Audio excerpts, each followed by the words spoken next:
جی السلام علیکم. میرا چاند میرا مکھن میری ملائی. مفتی انیف قریشی صاحب جیلم پہنچے. یہ وہی ہوا جیسے مفتی طارق مسعود صاحب پہنچے. تو بھائی مناظرہ تو ہوتا ہے دونوں پارٹیوں میں، جناب اعلیٰ شرائط طے ہوتی ہیں، پھر دونوں فریقین تیار ہوتے ہیں کہ میں مناظرہ کروں گا، دوسرا کہتا ہے میں اس کا جواب مناظر ہوں گا. تو کیا یہ لوگوں کے آپ نے مائنڈ سیٹ صرف یوٹیوبروں کو راضی کرنے کے لیے، ڈالر کمانے کے لیے، صرف چینلوں کو اوپر لے جانے کے لیے یہ کام شروع کیا ہوا ہے؟ خدا کے لیے کوئی دین مان بھی ہوتا ہے. آپ ڈالروں کے لیے، چینلوں کو اوپر لے جانے کے لیے، ریٹنگ بڑھانے کے لیے یہ طریقہ کار نہیں ہے. آپ محمد علی مرزا صاحب کا جواب گھر میں بیٹھ کر کتابیں کھولیں، جس طرح وہ اپنے اسٹوڈنٹ کے سامنے کتابیں کھول کے جواب دیتا، آپ بھی بیٹھیں. آپ تو تقریروں میں کسی کو گمراہ کہہ دیتے، کبھی کسی کو کہتے، کبھی کسی کو کہتے، کبھی جوش خطابت میں آپ کے اپنے آپ کو نابے اعلیٰ کہتے ہیں، یہ گمراہ ہو گیا. تو لہٰذا نیف قریشی صاحب کو چاہیے کہ یہاں جوش نہیں چلتے مناظروں میں. وہ اپنے اسٹوڈنٹ میں جو حوالے پیش کرتے ہیں، آپ اس کے متبادل کتاب نکالیں جو آپ کے پاس پٹواری میں پڑا ہے، پنڈورا بکس کھولیں اور اسی لینگویج میں جواب دیں. مارے ان کی طرح انگلش تم بھی اسی لاجک سے جواب دیں. یہ کیا ہوا ٹی ویوں پہ بیٹھ کے کبھی کسی کو گمراہ کر دینا، کبھی کسی کو گمراہ کہہ دینا، کبھی کسی کو. قریشی صاحب ایسے نہیں چلتا. آپ سڑکوں پہ جا کے پولیس کے 2 بندے ساتھ لے کر کھڑے ہو گئے، رستے میں 2-4 بندے کھڑے کر لیے اور کہے کہ ہمیں اندر بلایا جائے، یہ بلایا جائے. مناظرہ تو ہوتا ہے کہ دوسرا فریق بھی مطمئن ہو. تو آپ جناب دونوں طرف سے ٹائم لیں اور مناظرہ کریں بیٹھ کے. یہ کیا ہوا کہ کسی کے دروازے کے آ کر کہہ دینا، مہینہ پورا ٹیلا لگے رہنا یوٹیوب پہ، وہ جناب جی کہ میں ٹائم لے لیا ہے، وہ کہتا میں نے دیا نہیں ٹائم، پھر کہتے ہم نے ٹائم نہیں لیا. یہ ساری باتیں لوگوں کو بیوقوف بنانے کے لیے. آپ کے تو اپنے لوگ آپ کے خلاف ہیں. آپ کے کتنے علماء کرام اہل سنت والجماعت بریلوی کے جنہوں نے آپ پہ اٹیک کیا ہوا ہے کہ آپ ہمارے نمائندہ نہیں ہیں. پہلے آپ اپنے آپ کو ڈکلیئر کرائیں کہ آپ ان کے نمائندہ ہیں. آپ مسلک اہل سنت والجماعت بریلوی کے نمائندہ نہیں ہیں. تو لہٰذا سب کو چاہیے کہ اس طرح سڑکوں پہ جا کر کبھی کسی کے مسلک کا فیصلہ نہیں ہوتا. تو آپ بچوں کو اس طرح لڑائیں گے، لوگوں میں یہ پھیلائیں گے کہ بس جی وہ مرزا بھاگ گیا، مرزا کہے گا یہ قریشی صاحب بول گئے. نہیں، یہ طریقہ نہیں علماء کا ہوتا. المناظر جو ہوتے ہیں وہ ڈکلیئر ہوتے ہیں، جماعتیں ان کو کھڑا کرتی ہیں کہ ہماری طرف سے یہ مناظر ہے، دوسری طرف سے. اب آپ کی جماعت والی تو آپ کو اپنا نہیں مانتے. جب سے آپ نے صحابہ کی توہین کی ہے تو آپ کے خلاف FIR کٹی ہوئی ہیں، تو آپ کیسے ڈکلیئر کریں گے کہ میں اس مسلک سے ہوں؟ لہٰذا یہ آپ اس آگ سے باہر رہیں. آپ جوش خطابت صرف ٹی وی پہ دکھایا کریں، گھروں میں دکھایا کریں. باقی حکومت کو چاہیے کہ جو بھی اس طرح روڈ پہ آ کے کرے، بلکہ ان کے خلاف کارروائی کرنی چاہیے. کسی کے دروازے کے آ کے جا کے اس طرح کرنا، یہ تو پھر شر کو ہوا دینے کے مترادف ہے.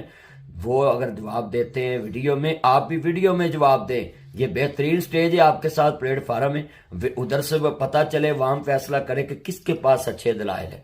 تو لہٰذا پڑھے لکھے لوگوں کا اب یہ سٹیج ہے، یہ سامنے بیٹھ کے مناظرے کرنے والے دور گزر گئے.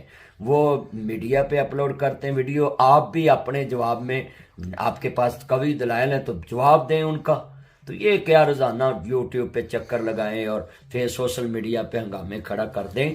میں سارے دوستوں کو اپیل کروں گا کہ اپنے اپنے جتنے آپ کے مناظر ہیں ان کو کہیں کہ وہ یوٹیوب فیس بک پہ ویڈیو ڈالیں. یہی بہترین جواب ہے. مناظرے بازی غلط چیز ہے، لیکن پھر اس طرح کی تقریریں کرنا بھی غلط چیز ہے. بات یہی ہے، مناظرے بازیوں سے واقعی فائدہ نہیں ہوتا، میں مانتا ہوں اس بات کو. لیکن جب آپ بار بار چیلنج کر رہے ہیں نا کسی چیز پہ، تو چیلنج کا مطلب یہ ہوتا ہے کہ میں فیس کرنے کے لیے تیار ہوں. اب اس میں تو حقیقت انجینئر صاحب کا ٹاپک اب نہیں چھیڑتا.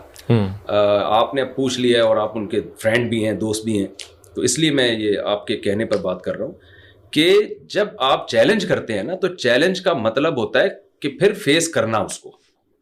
اب ان کی رائے یہ ہے، انجینئر صاحب کی رائے، کہ آپ یوٹیوب پہ فیس کریں اس کو، کلپ بنائیں آپ. تو میں نے جو پہلے کلپ بنائے ہیں نا، تو مجھے لگا کہ میرے کلپ کو کا مطلب ہی غلط لیا جا رہا ہے. تو کلپ کا مطلب تو یہاں سے کلپ پھر وہاں سے کلپ پھر یہاں سے کلپ پھر وہاں, وہ ویوز کی جنگ ہے, لوگ دیکھ رہے ہوتے ہیں مرغوں کی طرح, یہ مولانا لوگ اور مذہبی اسکالر لڑ رہے ہیں آپس میں, ایسا ہی ہے.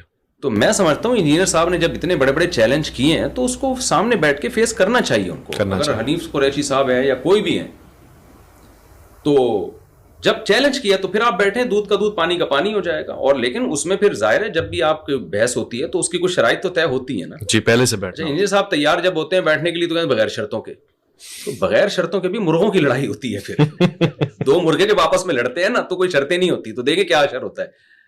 تو شرطیں تو شرطوں میں کوئی ناجائز شرطیں تھوڑی, ٹاپک کس موضوع پر بحث ہوگی, ایسا نہ ہو ایک موضوع کمپلیٹ نہیں ہوا دوسرا چھیڑ دیا, ایسا ہی. تو ٹاپک ہونا چاہیے, پھر کس ٹاپک پر کتنی دیر بات ہوگی, دلائل کہاں سے دیے جائیں گے, یہ تو جو بھی بحث کرنا چاہتا ہے وہ حق ہے کہ وہ یہ, اور ہم یہ تھوڑی کہہ رہے ہیں کہ ہماری شرطوں پہ تھرڈ پرسن ہوگا, کوئی بھی ثالث ہوگا جو معقول شرطیں جس کو لوگ کہیں گے یار یہ تو بالکل 2 اور 2 4 کی طرح ہے. تو حنیف قریشی صاحب ہوں یا کوئی بھی ہوں, تو باقی ان کا اپنا موقف ہے. انجینئر صاحب کا کوئی رائے کسی پر مسلط تو نہیں کر سکتا, ان کا موقف ہے کہ میں نہیں بیٹھنا چاہتا, تو جو جس کا موقف ہے وہ اس پہ قائم رہے, اس میں کسی پہ, ہم کو پولیس تو ہے نہیں کہ نہ آپ پولیس میں ہے نہ ہم پولیس میں. صحیح کہہ رہے ہیں, ہم صرف رائے ہے وہ اظہار کر سکتا ہے, ہم صرف ریکویسٹ کر سکتے ہیں, زور ڈال سکتے ہیں, کہہ سکتے ہیں, اور اس کے علاوہ ہم کیا کر سکتے ہیں. مگر بڑے سارے لوگ صرف ویڈیو کلپس کے چکر میں گمراہ ہو جاتے ہیں, اس لیے ہم چاہتے ہیں کہ بیٹھ کے نتیجہ نکل آئے, وہ زیادہ اچھا ہوتا ہے. میں مجھ سے آپ کا بیٹھ کے نتیجہ بھی جب نکلتا ہے جب پہلے سے کوئی ٹرم کنڈیشن وغیرہ بن جاتی ہے, ورنہ تو اور خراب ہو جاتا ہے. جی جی جی, مناظرے یوٹیوب پہ پڑے ہوئے ہیں, سر بھی پھٹے ہیں, چپلیں بھی ماری ہیں لوگوں نے, جی جی, اور تماشا بنتا ہے. تو کوئی میچور آدمی بیچ میں ہو جو بیٹھ کے, جیسے ایتھیسٹ کے مناظرے ہیں آپ دیکھ لیں یوٹیوب پہ, بڑے شاندار مناظرے ہوئے ہیں اور بڑا اچھا لگتا ہے. وہ مفتی یاسر صاحب ہیں USA میں, ایک مناظرہ ہوا ہے ایک ایتھیسٹ سے, تو وہ مناظرہ جیتے ہیں الحمدللہ, کیونکہ اس میں ایک ثالث گورا تھا, اور وہ حالانکہ وہ گورا کوئی مسلمان نہیں تھا وہ, لیکن اس نے ایک ثالث کا بڑا ایک بہترین کردار ادا کیا, تو وہ ساری دنیا کو پتا ہے کون جیتا کون ہارا. تو ایسا کوئی بحث مباحثہ جس میں جو شرائط طے ہوتی ہیں اور ایک تمیز سے بات ہوتی ہے, تو اس کا رزلٹ بھی آتا ہے. ایسا نہیں ہے کہ وہ رزلٹ نہیں آتا اس کا.